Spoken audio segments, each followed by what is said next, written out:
Assalamualaikum warahmatullahi wabarakatuh. Ketemu meneh Mbak Buhana. Ayo sinau basa Jawa kelas 6 babagan sesorah. Disimak sarang-sarang nggih. Nah, sesorah kuwi pidato. Apa toh pidato kuwi? Pidato yaiku ngandharake gagasan, panemu, pamikir utawa osiking manah sarana lesan ing sangarepe wong akeh supaya padha mangerteni sing diwendharake. Luwih jelase, pidato kuwi ngomong ing ngarepe wong akeh kanthi tujuan tartamtu. Wong sing nindakake pidato diarani pamedhar sabda. Encasing pidato keperang dadi papat. Apa wae papat iku? 1. Atur pambigya. Yaiku pidato nganggo nampa rawuhe tamu kang ana ing acara apa wae kayata acara syukuran, tanggap warsa lan sapanunggalane. Sing keloro, atur kabar, yaiku pidato kang aweh kabar utawa informasi kayata ana ing acara, rapat organisasi utawa promosi barang. Sing ketelu, atur pangajak, yaiku pidato kang tujuane supaya sing mirengake percaya banjur ketarik atine lan gelem nindakake apa kang diwendharake dening pamedhar sabda. Sing kepapat, atur panglipur, yaiku pidato kang aweh panglipur utawa nggedhekake atine marang para sutresna sing lagi nandhang susah. Struktur pidato kaperang dadi telu, yaiku pambuka, isi, lan panutup. Pambuka perangane pidato kang miwiti andharan. Isine wujud salam pambuka, pakurmatan lan puji syukur marang Gusti. Isi perangane pidato kang ngandharake inti sarine andharan. Lak panutup kuwi perangane pidato minangka panutuping andharan. Isine dudutan. Dudutan kuwi kesimpulan. Terus panyuwun pangapura lan salam panutup. Pidato iku jinise ana loro, yaiku pidato resmi lan pidato ora resmi. Pidato resmi tuladhane pidato menteri ana ing upacara utawa pidato presiden lan sapanunggalane. Pidato ora resmi tuladhane pidato ing acara pangetan ulang taune bocah, pidato ing acara reuni kanca sekolah lan sapanunggalane. Bab kang kudu dicepakake nalika arep nulis teks pidato yaiku kayata 1. Nemtokake tema. 2. Nemtokake ancase pidato kang bakal digawe. 3. Ngumpulake bahan kanggo gawe naskah pidato. 4. Gawe cengkorongan teks pidato.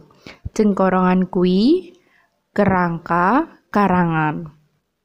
Sing kelima, ngembangake cengkorongan teks pidato kanthi utuh.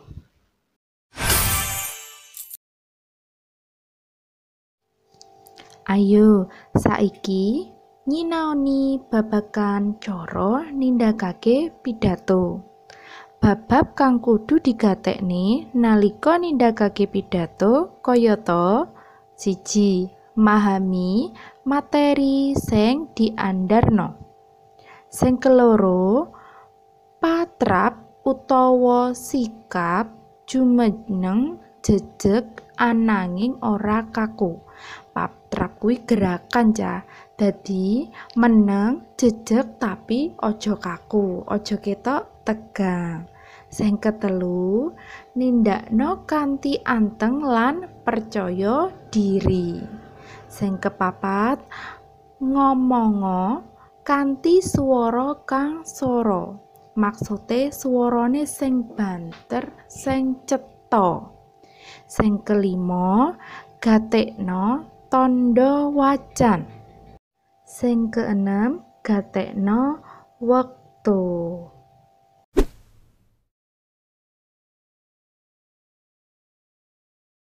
Metode utawa cara pidato iku keperang dadi papat. Papat kuwi apa wae ya Cah?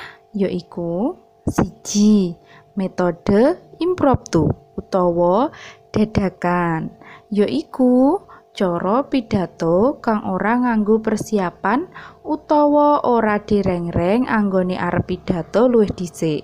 Dadi pamedhar sabda langsung medhar sabda tanpa nggawe catetan utawa naskah lengkap.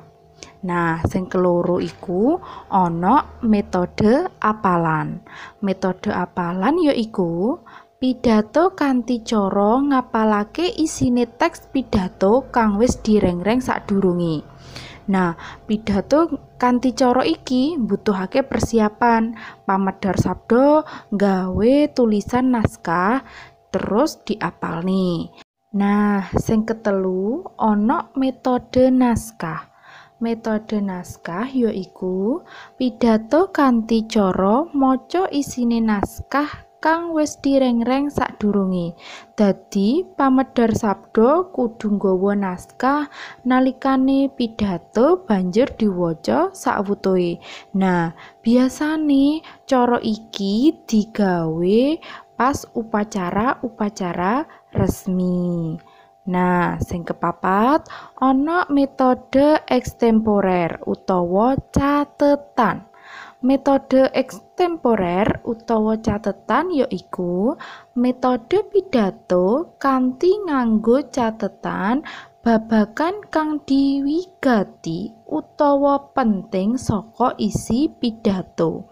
Dadi pamedhar sabda kang nggunakake metode iki luwih dhisik nggawe cengkorongan. Apa wae kang arep diandharake, inti-intine apa sing pek diandharake. Lah, kuwi engko pamedhar sabda mung maca cengkorongan lan ngembangke dhewe saka cengkorongan kuwi nggawe ukarane dhewe.